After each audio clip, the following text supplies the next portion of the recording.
Video ini hanya untuk mereka yang punya logika. Bagi yang tidak punya logika, skip aja. Memang malang benar nasib klub Arema Malang. Klub sepak bola ini mula-mula dihukum PSSI tidak boleh lagi memiliki home base di kota Malang. Mereka tidak boleh lagi bertanding di kandang sendiri. Hukuman ini diberikan akibat tragedi Kanjuruhan yang menewaskan 135 fans Arema. Tapi setelah diusir, Arema sampai sekarang tidak memperoleh home base pengganti. Arema ditolak di berbagai kota. Mula-mula Arema Malang ditolak di Magelang. Lantas Arema Malang ditolak di Bali. Yogyakarta juga menolak Arema Malang. Semarang pun menolak Arema Malang. Nasib Arema terkatung-katung. Di dalam kompetisi Liga 1, posisi Arema berada di tengah. Mereka menempati posisi ke-7 dalam klasemen Liga 1. Karena itu urusan home base ini bisa menjadi salah satu faktor yang mempengaruhi performance Arema yang memiliki julukan Singo Edan. Mengapa kota-kota tersebut menolak Arema menjadikan mereka sebagai home base? Saya gunakan saja contoh penolakan di Yogyakarta.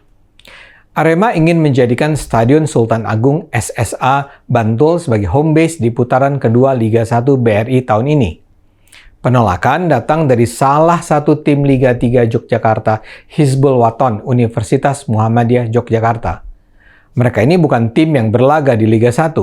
Mereka adalah tim kecil yang berlaga di Liga 3. Masalahnya, gara-gara tragedi Kanjuruhan, Liga 3 pun dihentikan. Saya tidak tahu apa logika penghentian Liga 3, namun yang pasti setelah tragedi Kanjuruhan, Liga 3 tidak bisa dilanjutkan. Klub seperti Hizbul Waton pun menjadi korban. Mereka menolak Arema berkandang di Jogja karena mereka merasa dirugikan oleh apa yang dilakukan Arema. Dalam tweetnya mereka menulis, "Dear Arema, kami hanya tim kecil yang bermarkas di DIY. Kami kumpulkan dana dari donatur dan sponsor sedikit demi sedikit untuk persiapan Liga 3. Gara-gara kalian, Liga 3 batal. Lalu kalian mau menggunakan SSA untuk Liga 1. Sungguh tiada empati." Terasa sekali bukan kepedihan hati mereka? Mereka sudah jauh-jauh hari melakukan persiapan guna mengarungi kompetisi musim ini. Mereka pasti sudah mengumpulkan dan menggunakan dana tidak sedikit untuk berlaga. Tapi akhirnya mereka harus gigit jari setelah PSSI memutuskan tidak menggulirkan kompetisi imbas dari tragedi Kanjuruhan. Dengan pedih mereka menulis, "Kecerobohan klub, panpel, aparat, dan supporter Arema menghancurkan harapan tunas-tunas muda yang ingin mengembangkan diri di atas lapangan hijau." Secara tegas mereka menolak kehadiran Arema di Jogja. Tribun Jogja mengabarkan bahwa di dekat stadion berkembang spanduk berbunyi, "Tolak Arema main di Stadion Sultan Agung." Di Semarang, penolakan datang dari salah satu kelompok supporter pendukung PSIS Semarang, yakni Panser Biru. Panser Biru tidak berkenan jika skuad Singo Edan menggunakan Stadion Jatidiri. Tapi alasan Panser Biru agak berbeda. Mereka justru mengatakan mereka menolak Arema sebagai solidaritas kemanusiaan terhadap supporter Arema yang menjadi korban tragedi Kanjuruhan.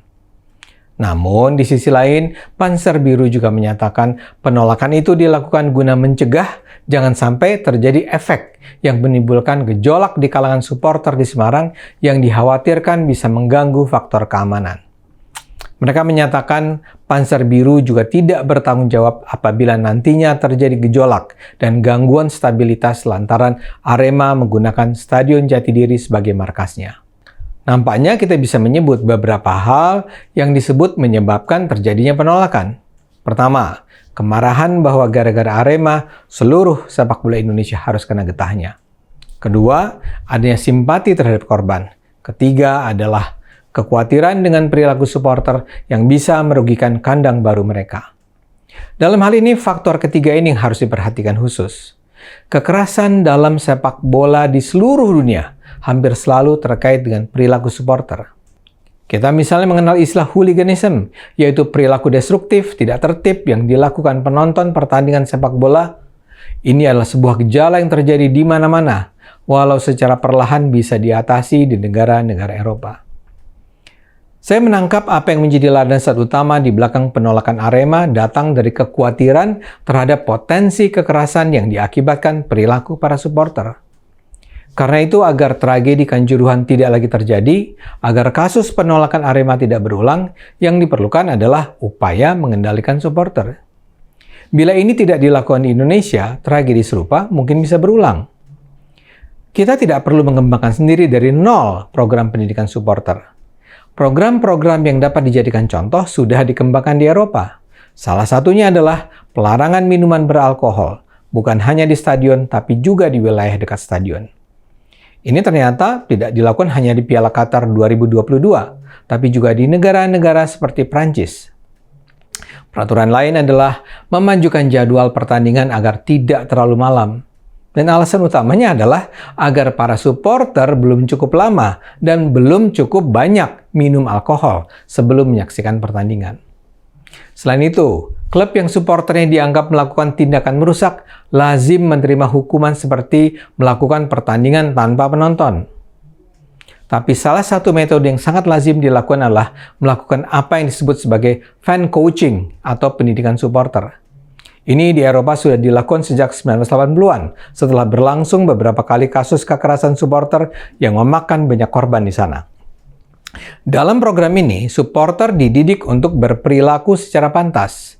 Berbagai perilaku yang diajarkan adalah misalnya bagaimana menerima kekalahan tanpa emosional, bagaimana menghormati pemain lawan, menghormati wasit, bagaimana membuat yel-yel yang tidak menghina, tidak rasis, dan sebagainya. Yang diminta berperan dalam program ini adalah klub-klub yang memiliki supporter fanatik.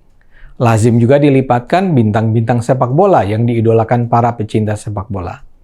Mereka dibawa menemui basis-basis supporter untuk mengajarkan pada supporter remaja dan muda tentang perilaku yang harus dihindari atau harus dilakukan.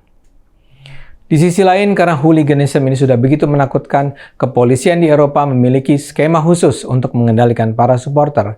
Misalnya saja, ada polisi berpakaian sipil yang menyusup ke dalam organisasi-organisasi supporter. Ini perlu dilakukan karena supporter tidak lagi sekedar merupakan kumpulan orang-orang yang berkumpul di saat pertandingan berlangsung, namun sudah bertransformasi menjadi kekuatan terorganisir yang memiliki jaringan hierarki yang kompleks. Para petugas kepolisian itu melebur ke dalam kelompok-kelompok supporter.